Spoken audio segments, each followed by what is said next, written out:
Huwag kang masyadong mayabang. Baka bumagsak ka na hindi mo namamalayan.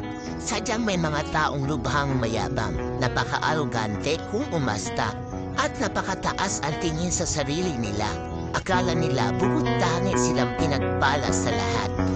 Masakit magsalita na parang hawak niya ang buhay ng bawat isa.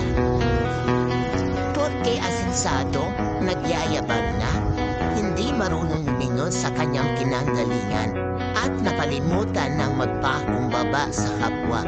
Masyado na kasing mataas ang tingin sa sarili nila. Kapag pinagpala ka, iwasan mo ang pagiging mayabang. Lagi mo rin dapat alalahanin kung saan ka nagmula at nanggaling.